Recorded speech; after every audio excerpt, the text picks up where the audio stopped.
Actually जो पाल घर में दो संतों और एक उनके ड्राइवर की जो निर्मम नृशंस हत्या हुई, और ऐसी परिस्थितियों में ही जब पुलिस वहां उपस्थित है, पुलिस से हेल्प मांग रहे हैं, पुलिस की सहायता अपने जीवन की रक्षा के लिए इर्द गिर्द हाथ पकड़े घूम रहे हैं, ऐसा विषय बहुत ही संवेदनशील है। और खासकर ऐसी परिस्थिति में जब शिवसेना जैसी पार्टी के मुखिया, जिन्होंने सदैव हिंदुत्व की लड़ाई पूरे देश में लड़ी और उन्हें जाना और माना गया, और उनका मुख्यमंत्री, ऐसी स्थिति में गठबंधन है वो अलग परिस्थिति है, लेकिन व्यक्ति के विचार तो रहते हैं ना, जो विचार वो विचार तो जीवित रहने चाहिए ना। शिवसेना बाल ठाकरे जी के, जो बाल ठाकरे जी कहा करते थे कि अगर अमरनाथ यात्रा रोकी जाएगी तो हज यात्रा के एयरपोर्ट, जो मुंबई एयरपोर्ट है, वहां से फ्लाइट नहीं उड़ेगी, ऐसी बातें कहने वाले नेता के पुत्र हैं। और दूसरी बात, ऐसी गंभीर विषय पर जो एक मुद्दा नहीं हो सकता है, ये गंभीर विषय देश के लिए, जब देश के प्रधानमंत्री माननीय नरेंद्र मोदी जी और गृह मंत्री अमित शाह जैसे हों, ऐसी स्थिति में डिबेट पर, न्यूज चैनल पर जो चर्चा रखी जाए, जो इस विषय पर चर्चा रखी, वो सार्थक होना चाहिए। जो अर्णब गोस्वामी की जो चर्चा हुई, उसमें सोनिया गांधी की बात की जा रही। सोनिया गांधी क्या करे? अरे क्या, कौन क्या कह रहा है? वो प्रतिपक्ष हैं, वो नेता प्रतिपक्ष है, सत्ता में नहीं है। उनकी जिम्मेदारी इतनी बड़ी है, मुद्दे को उठाना, विषय को उठाना। वो उठा रही, नहीं उठा रही, बोल रही, नहीं बोल रही। इससे आप कैसे विषय को आंक सकते हैं? क्या इस विषय से गंभीरता को, इस विषय की गंभीरता को खत्म कर लेंगे? क्या संतों की, इस देश की महत्ता को खत्म कर लेंगे, जो संतों ने इस देश को दिया है और दे रहे हैं? आगे भविष्य में हमें उनसे लेने की आशा है। हमारा इतिहास संतों का रहा है, मुनियों का रहा है, ऋषि मुनियों का रहा है, संत पीर फकीरों का रहा है, और उनकी प्रवृत्ति का, कितनी प्रवृत्ति उनकी रहती है इस तरह की। और इस गंभीर विषय पर ये बहुत छोटापन लगा इस चर्चा के बाद, जो लोगों की प्रतिक्रियाएं आई।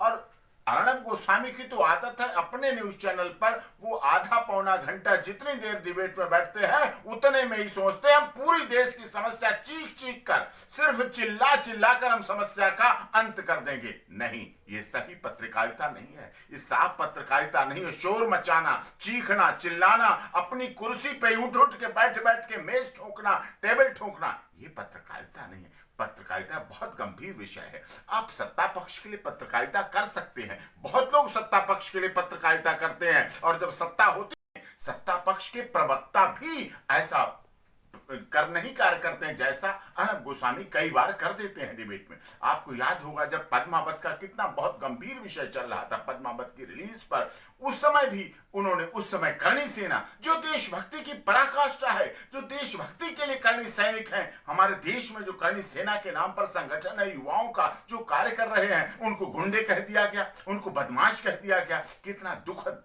होता है वो क्षण जब लोग ऐसी डिबेट को सुनते हैं, ऐसे डिबेट को विषय से भटका देना, चीखना, चिल्लाना, और अपनी बात न रखना बल्कि बात का विषय ही मोड़ देना और दूसरी तरफ विषय चले जाना। अब धमकी देने की बात कह देना कि कांग्रेस के लोग धमकी दे रहे हैं उन्हें। अरे सोनिया गांधी के त्याग को, सोनिया गांधी के परिवार को, त्याग को भुलाया नहीं जा सकता।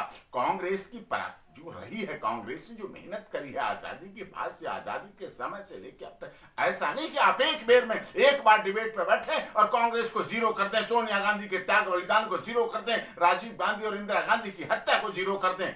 मुझे वो याद है क्षण जब सोनिया गांधी के पति राजीव गांधी की डेड बॉडी लाई गई और उनके एक अंगरक्षक की भी साथ में डेड बॉडी लाई गई। उनकी, राजीव गांधी की डेड बॉडी पर फूलों का चक्र चढ़ा हुआ था, फूल मालाएं चढ़ी हुई थी, और उनके अंगरक्षक पर कोई फूल माला नहीं थी। उन्होंने उस समय ऐसी गंभीर परिस्थिति में भी कहा कि उस पर भी फूल माला चढ़ाइए। अरे हम माननीय नरेंद्र मोदी जी के देश के राजा, हमारा राजा ऐसा है, हमारा कितना महान राजा है, ऐसे राजा के नेतृत्व में हम ऐसी छोटी छोटी गलतियां, ऐसी ओछी पत्रकारिता कर सकते हैं? कभी नहीं कर सकते। और भी कई चैनल है, इंडिया टीवी, रजत शर्मा जी की गंभीरता देखिए, और भी न्यूज चैनल, उनकी गंभीरता देखिए, उनका विषय रखने का तरीका देखिए, आप उनका संप्रेषण देखिए। और उसके बाद ये कहने लगना हमें धमकी दे दी गई।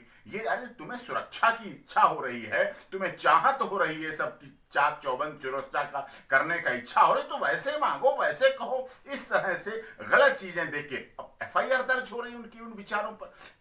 भाई छत्तीसगढ़ में, और वहां एफआईआर दर्ज हो रही हैं। ये चीजें हैं। आपको विषय लेना चाहिए था कि पालघर की घटना पे जो एफआईआर आई है उसमें 101, 102 नाम रखे गए हैं, जबकि महत्वपूर्ण विषय है, मेरे पास भी एफआईआर आई है, वो उसमें लिखे गए 400 से 500 लोग थे।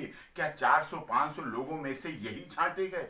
ये छांटने का क्या कैटेगरिया, क्या क्राइटेरिया उन्होंने, क्या है, किस कैटेगरी से और किस क्राइटेरिया से उन्होंने 102 लोगों को, 101 लोगों को जो भी रखा है, उन्होंने ऐसे कैसे रखा, वो नाम कैसे रखे गए, वो क्या कम कैमरे में आ रहे हैं, वीडियोग्राफी में आ रहे हैं, क्या सबूत है, क्या तथ्य है, क्या इन्वेस्टिगेशन हुई, क्या जांच हुई, क्या सब, क्या गवाही मिली, क्या क्या किसके बयान लिए गए, किसके नहीं मिले, क्या इतने कम दिनों में ऐसी इन्वेस्टिगेशन, महत्वपूर्ण जो इन्वेस्टिगेशन है, क्या वो पूरी हो पाई?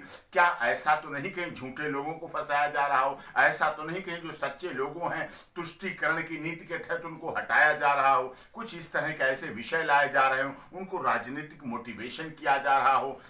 ये विषय है, गंभीर विषय ये है कि जो 2 संतों और उनके एक ड्राइवर, जो तीनों एक ही जैसे एक विचारधारा के लोग थे, उनकी निर्मम हत्या होना, पुलिस के रहते हुए, पुलिस के साथ असलाह रहते हुए, फायरिंग प्रयोग ना करना, वायरलेस प्रयोग ना करना, और स्टाफ ना मंगाना, और उनको बचत ना करना। अरे पुलिस तो वो चीज है, हमारे देश की पुलिस, आपने देखा कई जगह अपनी जान पर खेल जाते हैं, अपने को बलिदान कर देते हैं, अपना तिरंगा में लिपट कर चले जाते हैं, लेकिन अपनी जो आए हुए, अपनी शरण में आए हुए, जो उनकी शरण में आए हुए व्यक्ति को आंच नहीं आने देते हैं, उस पर कुछ तिनका मात्र भी नहीं उससे चोट पहुंचने देते हैं। तो इस तरह का पुलिस का बल रहा है, हमारा पुलिस की सुरक्षा का मतलब रहा है। तो इस पर यह चीज होनी चाहिए, और पत्रकारिता को, गंभीर विषय को, इस गंभीर विषय को ओछी मानसिकता से खराब नहीं करना चाहिए, और इसमें ओछी मानसिकता नहीं लानी चाहिए।